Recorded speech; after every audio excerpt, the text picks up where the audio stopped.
Problema natin, ang problema natin sa mundo ngayon ay maraming fake news, fake na buhok, fake na ilong. Marami, no? Ayun, yan ang mundo natin. Diyan sa social media, marami ding fake diyan. Kaya mag-ingat po tayo. Baka kayo ay ma-fake. Marami ding pari na fake. And so on and so forth. So today, Jesus reminds us na ang mga fraudulent things and personalities are not only around us during our time, but even during the time of Jesus. Usong-uso na yan. Kaya today, He told His disciples, gave them a kurso. It's a seminar on how do you detect the true, the authentic from the fake and the fraudulent. Well, there are two things. Sabi niya, beware of false prophets. They come to you in sheep's clothing, but underneath are ravenous wolves. So, how do we detect? What are the criteria that we are going to apply so that hindi tayo mapeke, hindi tayo ma-scam? Well, number one, sabi niya, it is about the lifestyle. So, look at the person in front of you. Ako lagi ko sinasabi, kami mga pare, lugi kami. Kasi kami, kaharap sa inyo. Mag-isa lang kami, kayong lahat nakatingin sa amin. Kayo, ilang mata kayo nakatingin sa amin. So, unfair yun. So, kayo lang nakatingin sa amin. Dapat kami din, lahat, no, nakatingin sa bawat isa. So that scrutinize natin. Let us look at the lifestyle. So, you look at the preacher, sabi na, look at the prophet. Kumusta yung lifestyle niya? So, what do we mean by lifestyle? Words. And then secondly, action. Yung kanyang words ba resonates with the action? Are his words consistent with his actions? Lagi kong sinasabi dyan sa mga seminarians namin, remember, pag kayo naging pari na at naging missionaries na, so, tingnan nyo yung buhay nyo. Kasi, yung mga taong pinagsisilbihan nyo, hindi yan mayayaman. So, you need a car, for example, para sa inyong mission. Yes, kailangan yun. Pag nag-request kayo sa obispo, sa superior, bibigay yun sa inyo. But, think about also of the people na pinagsisilbihan nyo. May mga cars ba yun? Ngayon, ang tanong, ikaw meron kang car, sila walang car. So, saan ka kukuha ngayon ng panggasolina? Sa kolekta, sa mga tao, sa kanilang contribution, sa kanilang donations. And think about it, baka tipipiso lang yan. Pinakamalaki yan, 100. Pero otherwise, the people na pinaglilingkuran mo, they are just ordinary people. And they are there because they want to worship God through the community and through the church. Kaya, be careful with your lifestyle. So yan ang sinasabi ng Panginoon. Pangalawa, what do we offer? Well, ang dami nagkalat ngayon na religion. Hindi na natin alam ano ba ang scam dyan, ano ba ang tunay.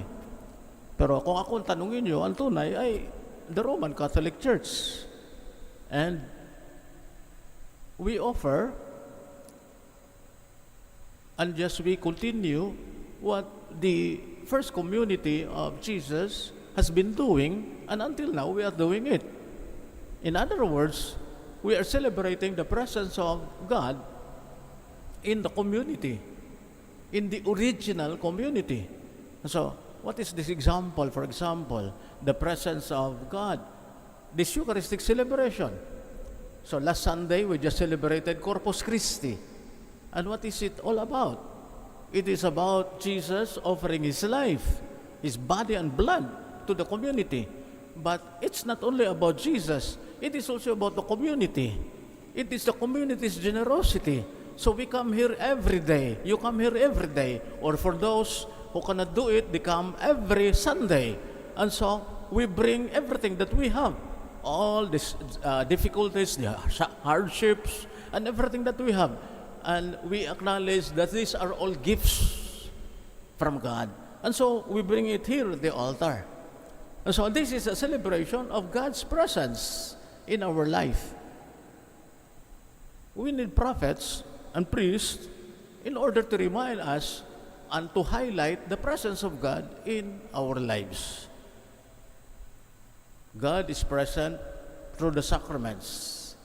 God is present in His community.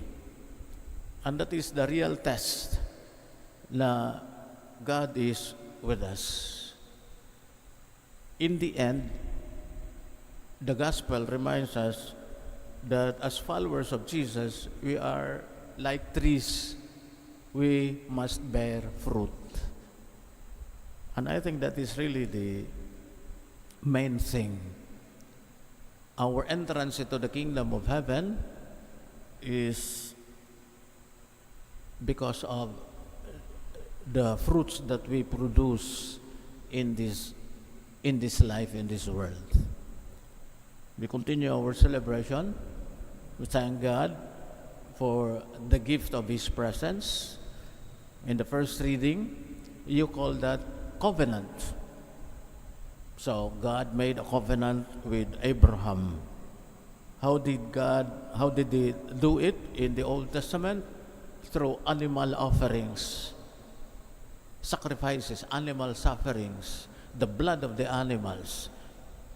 This will remind them of the presence of God. We call that covenant. But during our time, not anymore. Because we have Jesus who offered Himself, and He brings the presence of God to us. The challenge for us is that as we go after this celebration of God's presence and covenant with His people and with us, then we have also to bring this presence to wherever we go, whatever you do today, whomever you meet, in the streets, in your homes, in the offices, we bring the presence of God. And it's a real challenge. No? People will see the life that we are living, our lifestyle, and the words which come out from our mouths. Does it really speak of God's presence? Nowadays, mas kailangan na i-highlight natin na God never abandons us. He's always with us. Ang daming kaguluhan, nandiyan ang gyera. Does it mean that God is not anymore with us? And people are frustrated and becoming hopeless because it seems that God is not anymore present in this world. But we as a community, as individual believers, we continue our presence and our journey, believing that God is present in our communities and in our lives.